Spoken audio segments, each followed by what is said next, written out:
So I just come from trying to go to record store day. I tried to go down when it opened up, and only one of the record stores in Omaha is open yet.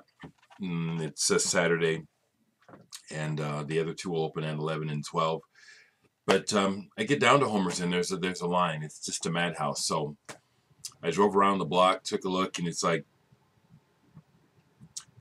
okay, this is a sign from the heavens. You know what I did? I went to the store instead and bought some food. You know, the main thing I'm looking for today is I want to get Icky Blossom's 7-inch. And chances are I can't get it from the band. That is one of the unfortunate things about being on labels, is you really don't, you have nothing to say about anything. So I hope I at least get an Icky Blossom's 7-inch out of the deal. I may try to go down later. It is also Earth Day. Happy Earth Day. And typical of Omaha's Earth Days, it's overcast and it's expected to rain. I've played a bunch of Earth Days, but I kind of stopped because it rains every Earth Day, and I really don't enjoy playing in the rain outdoors. So hopefully Icky Blossoms don't get rained out today. Hopefully I get a copy of their single. There wasn't really that much else that I was really there was nothing here in America that I was really all up in arms about getting, except for the Icky Blossoms. I find out that Faust has something coming out, but that's in the UK. Doesn't do me any good. I looked at some of the stuff that was released in America. A lot of it is reissues. Like, for example, The Wake, a box set, but I have everything in it. You know, they tout the box saying all these singles on first time on vinyl since they were originally released. It doesn't do me any good. I still have all the original singles, so no need to buy the box.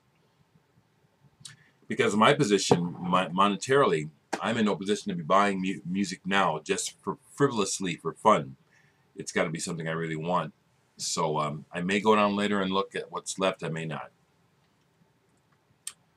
I want to thank you, Fred, Big Star, for showing that Billy Nichols. I had only seen it once before, years ago, in a record store. And I can't find a copy for less than $100 on Discogs or anywhere. I don't have the scratch. That is a record that I consider a grail. I'd like to own a copy of the Billy Nichols. One big holiday, if you happen to watch this, I'll try to address your thread a little bit in that you ask about grail records. For me, the grail records are mainly the records from my past. I would love to own all those cool, freaky German rock records from the 70s. I'd love to own all those cool, freaky rock records from Holland, Denmark, Sweden, the Middle East, Japan. Those are my grail records, those hard to find records that are just interesting. The jazz records, the ones that are on Free Music Production, Ictus, some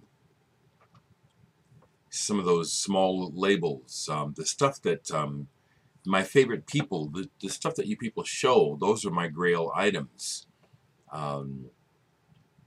That's what I'm looking for, stuff that I really can't afford. That's what I'm looking for. Looking down here, the last two records I bought, because again, I'm really being careful until I know, you know what I'm saying? I keep saying that, but it's like I need to keep that on the table here. You know, how am I going to make it, you know?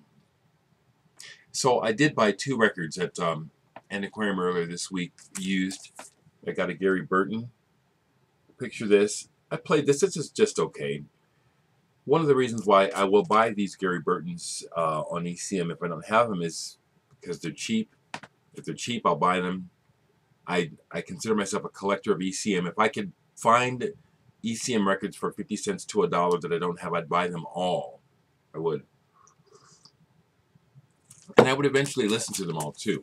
So I got this. So this is nice. The one side I listened to was just okay. Nothing great. The other thing I bought was a soundtrack. Mainly because my friends are on it. I just love that, you know, seeing records and, oh, they're my friends. I mean, literally, my friends are on this. And I've never seen the movie, have no interest in the movie. It's a teen movie. Whip It. Didn't even know about this movie, you know. It's not for me. Jimmy Fallon's in it. And looking at the pictures from the movie, I'm not interested at all. But what I like is that my friends Tilly and the Wall are on here, and they had, matter of fact, they get the lead track.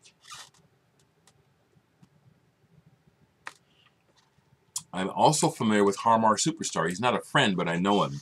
I've worked with him before. We know who each other is. He's on here. And I went ahead and listened to this, and it's all right. You know what I mean? It's like it's geared towards a youth audience, not to me.